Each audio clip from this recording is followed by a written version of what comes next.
Hey, I'm Alex Radcliffe from Board Game Co. and today I'm reviewing Inside Job from Cosmos Games.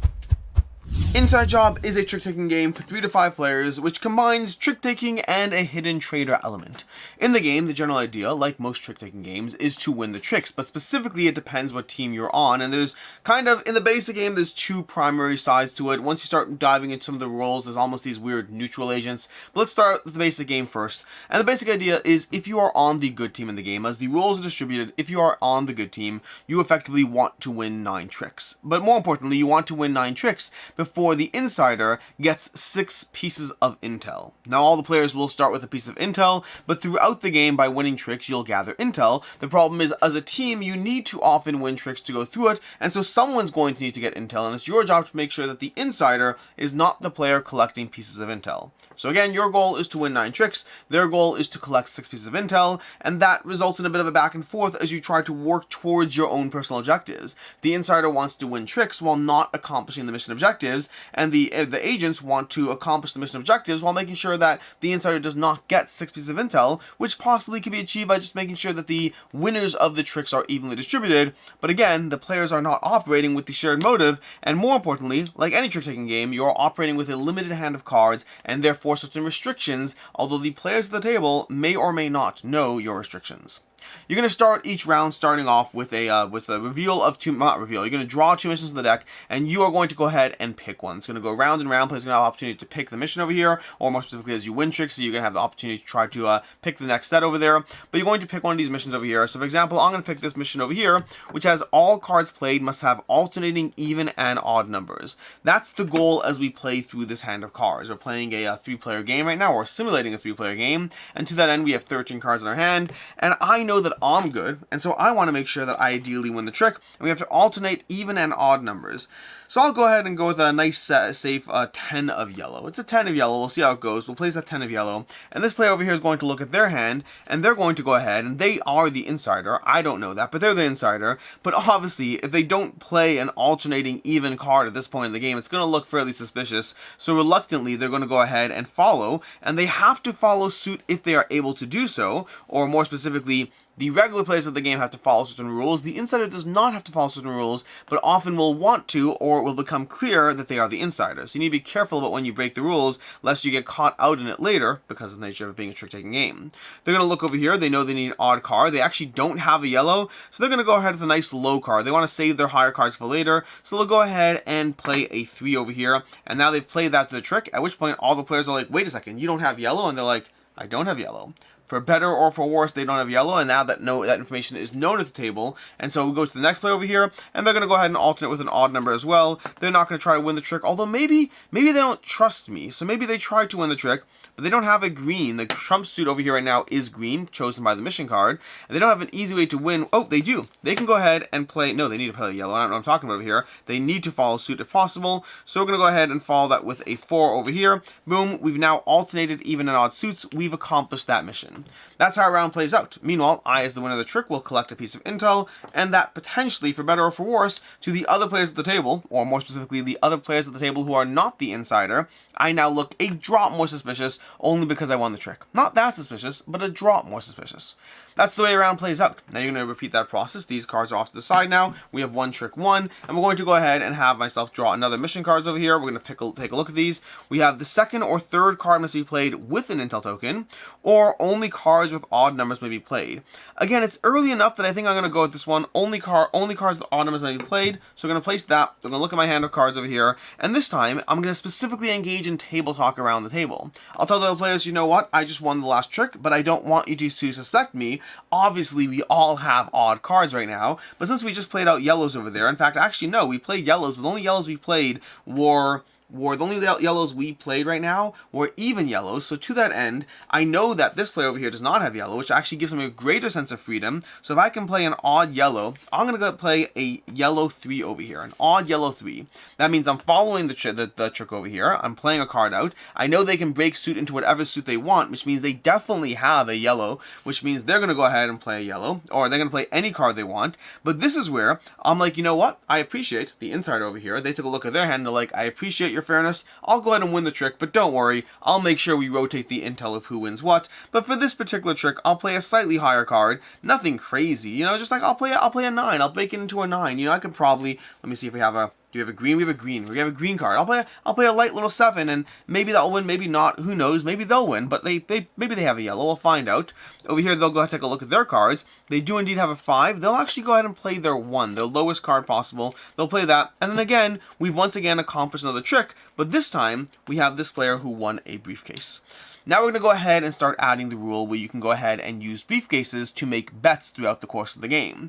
Briefcases can be used to wager on the cards, which comes with a pro and a con because of the nature of the way, well, the way a wager works. You see, this player over here did win. They won that briefcase over there. They're going to take a look over here, and they're going to look at these 2 missions. And again, this is secret, so they can choose one that's not necessarily as ideal. The first and third cards played must be of the same suit, or the third card played must have the highest number of all cards played. That's interesting, and this one is one that they can kind of play and kind of lend themselves into it as far as how complicated will this one be. You see over here, the third card played must have the highest number of all cards played. They'll take a look at their hand over here, and they'll be like, I won't play anything too high at all. I'll go ahead and I'll play a nice, reasonable 9 of pink over here. I'm sure that someone over here, you know what, actually, let's try to play a 7. I'm going to play a 7 of pink. I'm sure this player can beat it. Not a problem at all.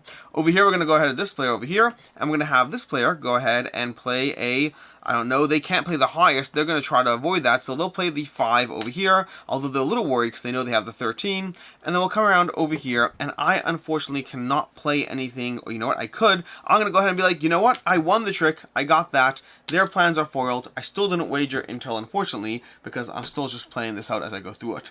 But right now, I have these. I'll take a look at these cards over here. I'm going to try to find an excuse of why I want to wager intel. You may only play cards with numbers 1 from 7, or the second card played must have the lowest number of all cards played. This is where I'm going to go ahead and play this one. Second card played must have the lowest number of all cards played. I'm going to go ahead and I will play, well, it has to be the lowest. I'll play a nice solid 11 over here. This is where, and it's 11 of yellow too to boot.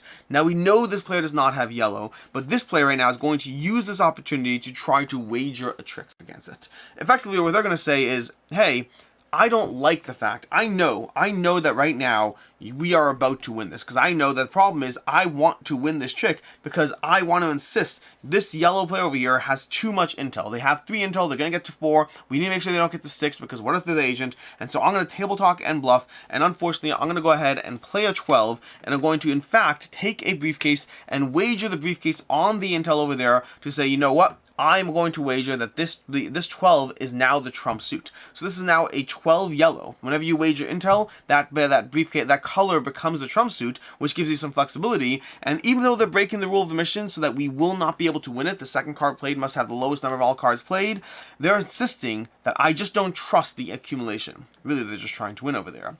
The bad news for them is when we go to this card over here, they do, I believe, have the 13. They don't have the 13. You see, they could wager intel as well. What they could do right now, in fact, they'll do that. They'll say, you know what, I don't trust you. I don't trust the fact, I hear your table talk, but I don't trust the fact that you are breaking the mission in order to stop from getting the briefcase. It's only briefcase number 4. We could play with that later. Why are you breaking the mission? Want a good run. So I'm actually going to go ahead and wager intel as well, and I'm going to call that a 13 of pink, which means not only do I win the intel for the suit, I win all the other intel right back. Whenever you wager intel, unfortunately we did not win, so this does not go towards the mission objectives, but I did go ahead and show you how you can wager intel to try to make a card with the suit that you need. The risk of it is that the person who wins the actual suit takes all the briefcases, including the winning briefcase, which means this player just went up to 3 briefcases, leaving that player, who's the insider, with 1 briefcase and not really winning.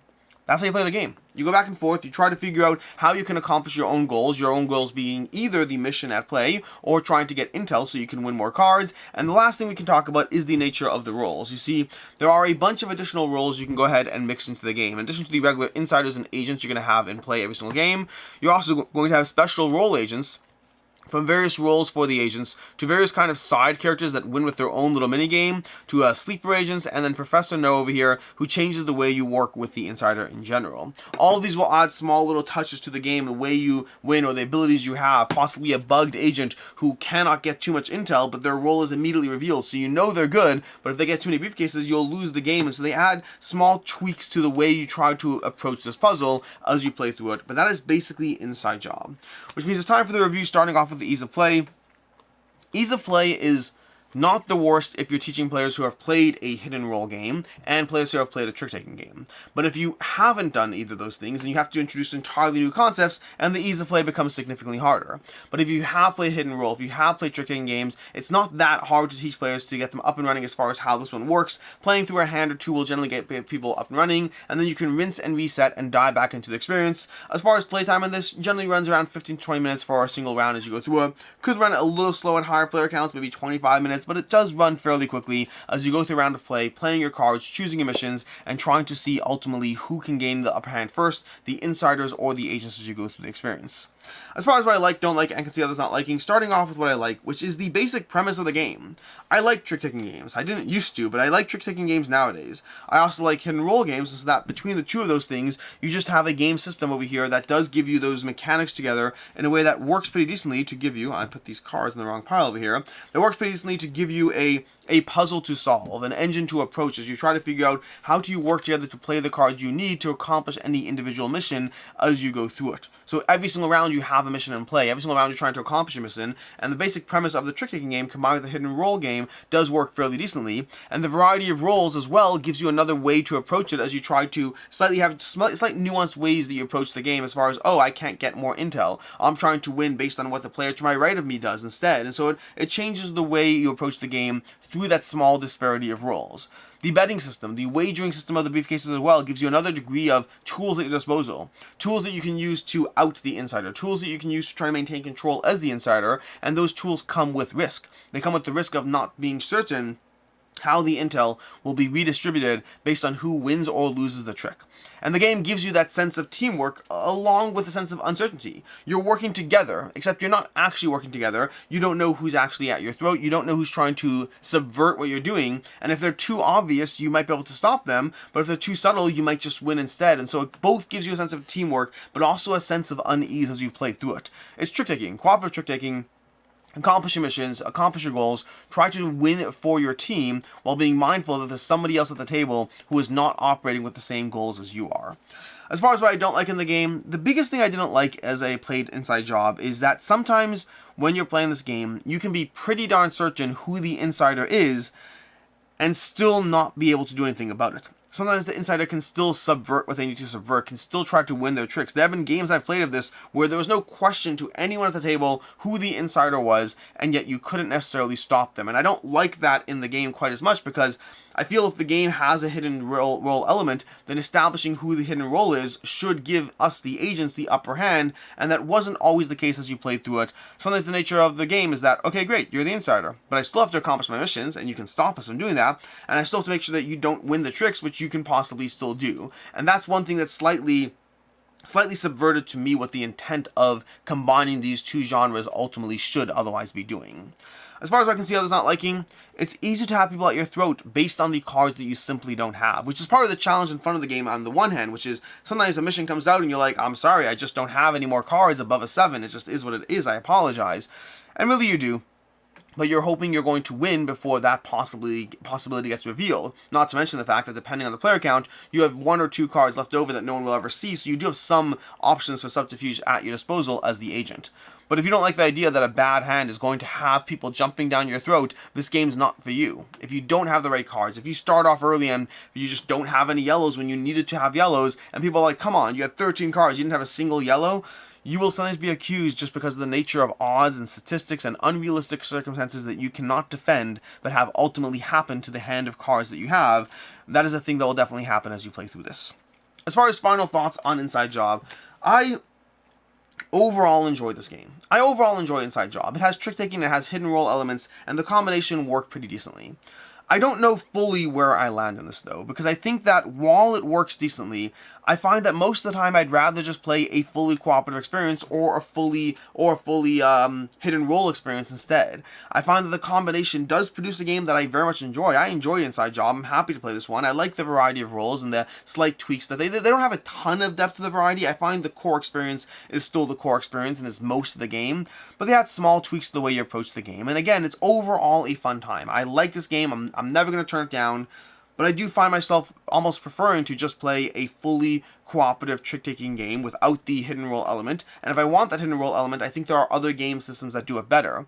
So for me, it's good, but it's one of those situations where the sum of two disparate parts is not necessarily greater than those two parts on their own. For me, it's a 3.5 out of 5. I definitely enjoy it. I don't know if the hook of combining these two elements really gives me the experience that I would ideally want it to be, which is better than the sum of its parts. A 3.5 out of 5.